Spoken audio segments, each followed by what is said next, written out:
Como alocar R$ 1 milhão em fundos imobiliários. Fala pessoal, tudo bem com você? Gostaria de trazer um pouquinho mais aqui hoje alguns processos muito importantes na hora de fazer uma alocação de um patrimônio relevante dentro dos fundos imobiliários. Então isso é bem importante para você poder fazer essa alocação de maneira mais saudável e também tranquila do ponto de vista de volatilidade. Antes de mais nada, ia pedir para você deixar o seu joinha, se inscrever no canal e ativar o sininho.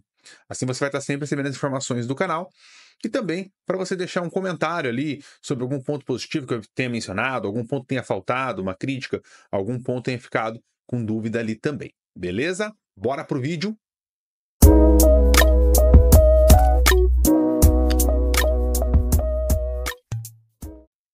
Bom, pessoal, acho que o primeiro ponto, e muito importante, é sempre você tomar as decisões, principalmente acompanhado de um profissional, tá? Assim como a gente vai no médico, precisa de um especialista da área, a gente vai, enfim, em qualquer outra área da saúde, né? Um dentista, precisa de um especialista em tal área. É muito importante também dentro dos investimentos, visto que o conhecimento muitas vezes é limitado, né? A profissão é outra, né? E trabalha com outros caminhos. Para entender um pouco mais sobre essas nuances dentro do fundo imobiliário, é importante ter um profissional acompanhando ali, tá bom? Bom, então assim, algumas características são muito importantes, tá? Para a gente olhar. A primeira delas, né, que eu gosto sempre de olhar, é que quando você vai alocar R$ 1 milhão, é diferente de você alocar 20, 30 mil reais.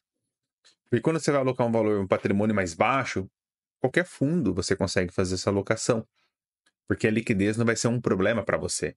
Mas quando você aloca um patrimônio maior, 1 milhão, se você for dividir entre 10, 12, 15 fundos, a gente está falando ali de 100 mil reais, 80 mil reais ou 70 mil reais.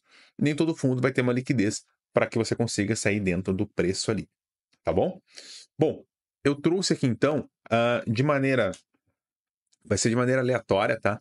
Lembrando que nenhum dos fundos imobiliários aqui é uma indicação, então isso é bem importante, para que você não olhe com esse olhar e acreditar que eu estou fazendo a indicação, mas sim para que você entenda o quanto é importante fazer essa alocação de acordo com esse critério que eu mencionei.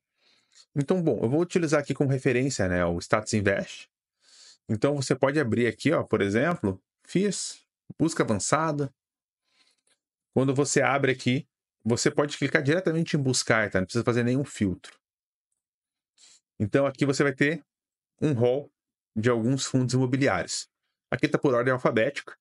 Então, você pode fazer, acho que um ponto bem importante é você fazer um filtro aqui, ó, por patrimônio. Então, quando você faz esse filtro, você já vai ter aqui dentro das características, ó, os maiores fundos, né? O primeiro maior fundo é o Canip, PBLV é o segundo maior fundo, KNCR, HGLG, XPML, BTLG. O que significa isso aqui basicamente, tá, pessoal?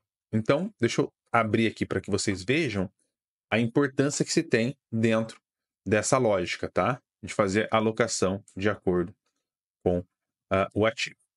Então, você abre aqui a plataforma, tá? Beleza. Quando você vai abrir aqui, por exemplo, o Canip, só para que vocês tenham uma ideia, olha como é a liquidez do Canip, né? Você consegue enxergar aqui nessa linha de baixo, tá? Deixa eu deixar um pouquinho menor aqui para que vocês vejam. Ó, essas linhas de baixo são a liquidez diária do fundo, tá? Então você vai ver que o fundo vai ter um dia aqui que ele vai bater 10, 11 milhões de liquidez. Aí um outro dia comum, ele vai ter uma liquidez média aqui de 10 milhões.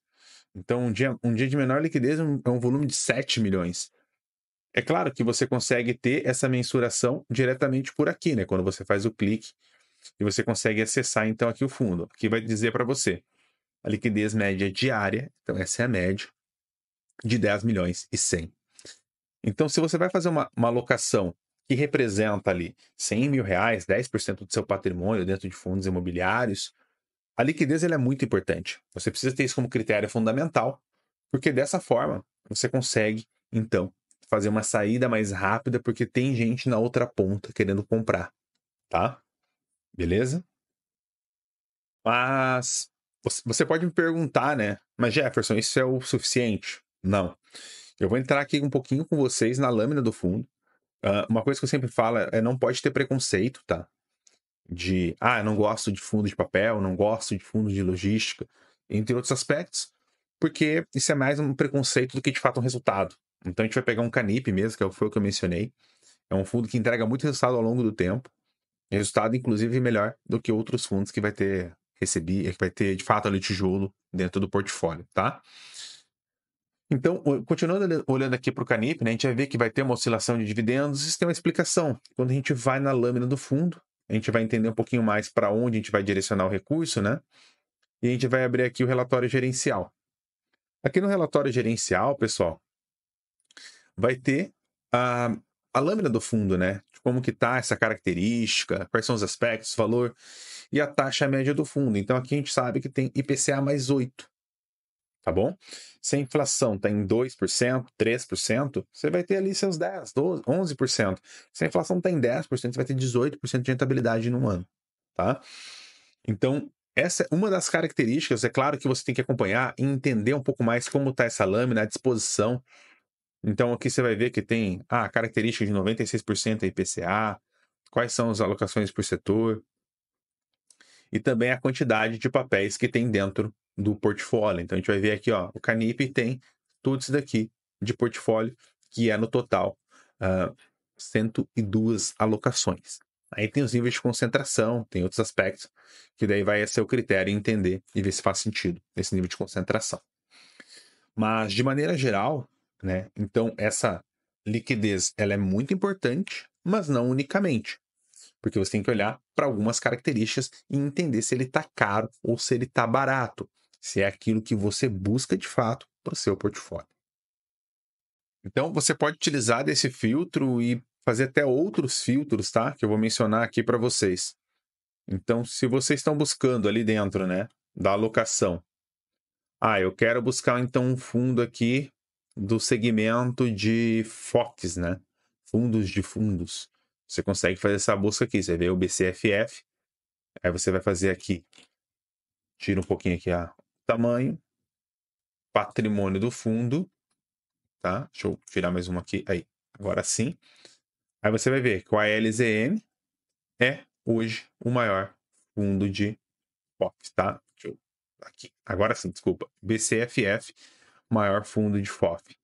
Vai ver o HFOF, segundo maior fundo, com 2 bilhões quase. RBRF, 1 bilhão e 200. E por aí vai. Essa é só uma maneira de você selecionar, de você peneirar alguns fundos. É importante você, dentro da sua alocação, enxergar um número maior daquilo que você vai de fato alocar e fazer esse filtro, tá bom? Uma outra característica que é bem importante, né, é você tentar enxergar quanto que de fato faz sentido para o seu portfólio, né? O grande ponto é o seguinte, muita gente às vezes pergunta para mim, né? Eu quero alocar então aqui, quero ter 12 fundos, dos quais 10 vão ser fundo de tijolo e 2 fundos de papel. Não tem esse critério muito claro. O Canip, como você viu, eles são mais de 100 alocações. CPTS também é um fundo que tem bastante alocação. E que vai te trazer, nessa média, um risco menor até do que um fundo de tijolo que vai ter ali seus 10 imóveis, 8 imóveis, enfim. Então, o que de fato faz diferença é você entender o quanto você está buscando de dividendo mensal, o quanto a volatilidade desse dividendo é interessante para você. Se você tiver mais fundo de papel, vai ser um pouquinho mais volátil o dividendo, né? E também a questão própria de quanto uma inadimplência pode afetar dentro de um fundo de tijolo, quanto uma inadimplência no fundo de papel pode ser afetada dentro do fundo. Apenas essas características, eu acho que não tem um número ideal, sabe?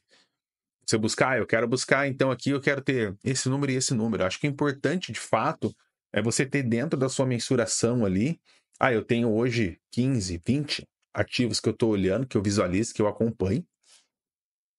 E desses 20, se caso um fundo de papel, por exemplo, MXRF, por exemplo, é um fundo que já tem um bom tempo, que está trabalhando acima do valor patrimonial. Suponhamos que você tenha conseguido comprar ele abaixo da patrimonial e agora ele está acima. Será que faz sentido manter? Será que faz sentido trocar? Então isso é bem importante. Você consegue fazer a troca por um outro fundo que tem uma característica parecida. Fundo de logística, a mesma coisa. O fundo de desenvolvimento, a mesma coisa. E também o fundo ali de lajes corporativas, tudo mais.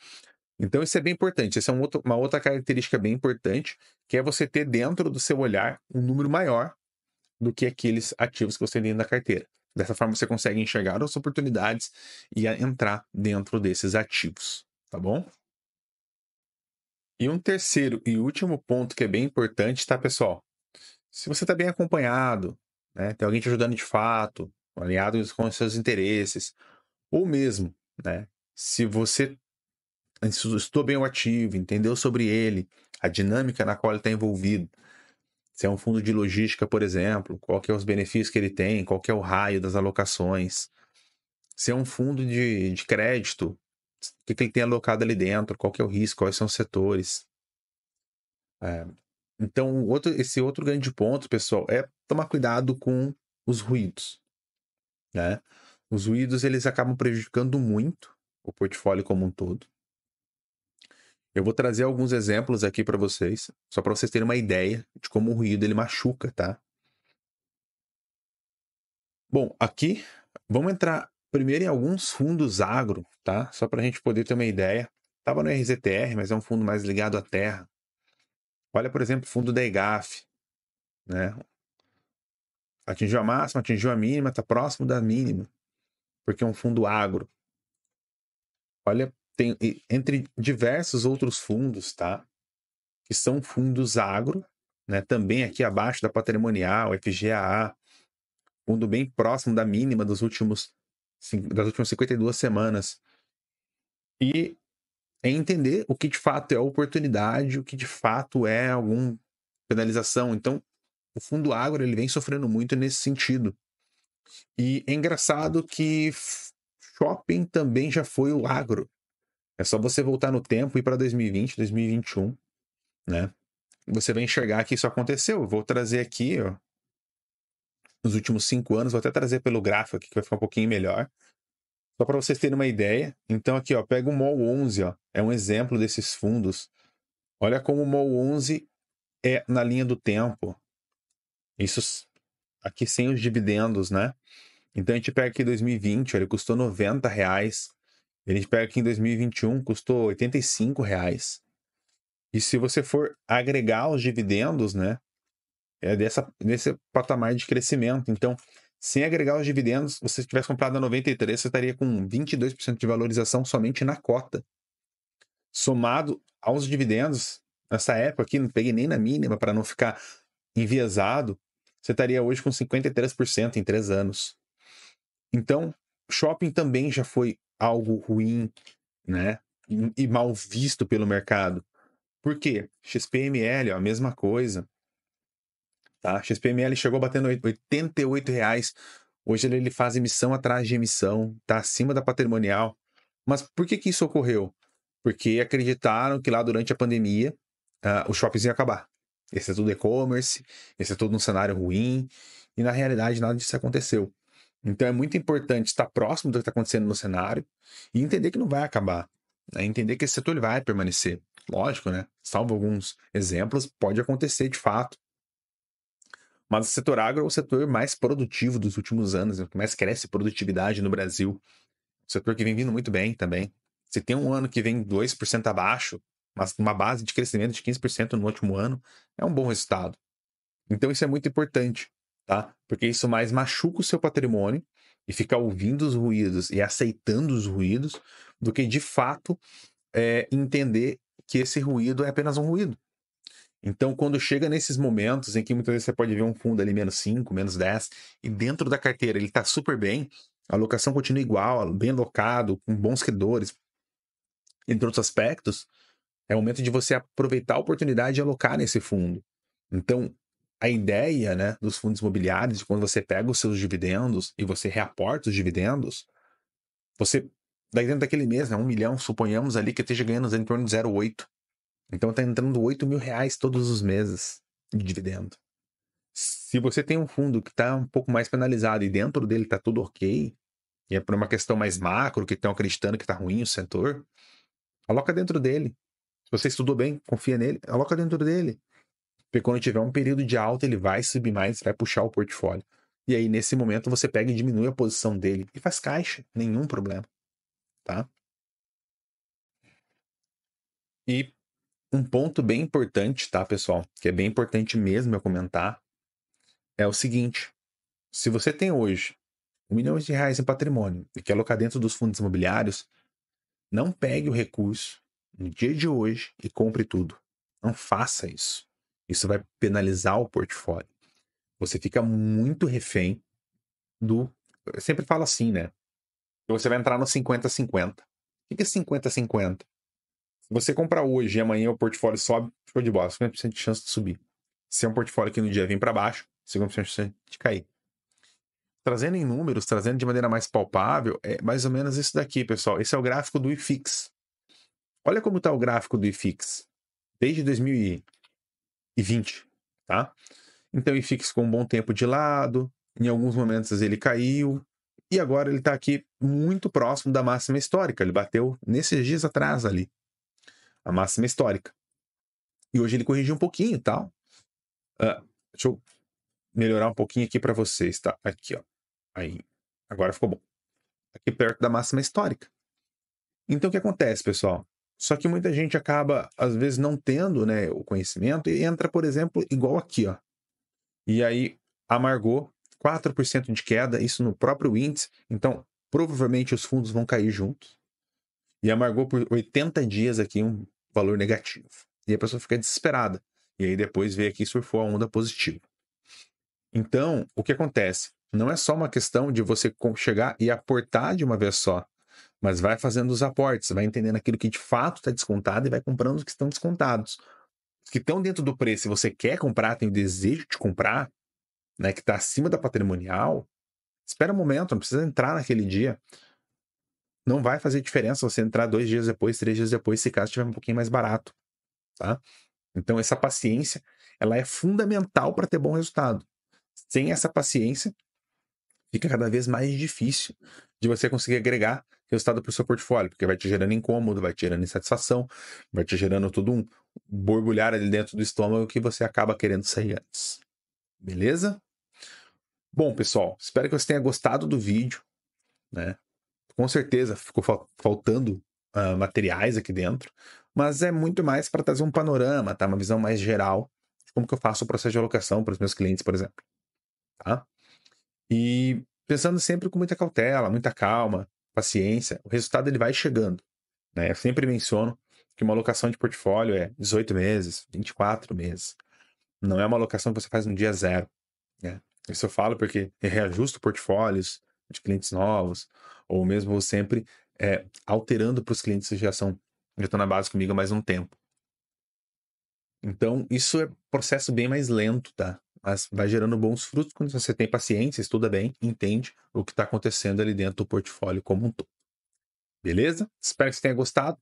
Deixe seu comentário lá embaixo e vou responder ali o mais rápido possível e tenho certeza que a ideia é sempre agregar mais. Grande abraço, valeu!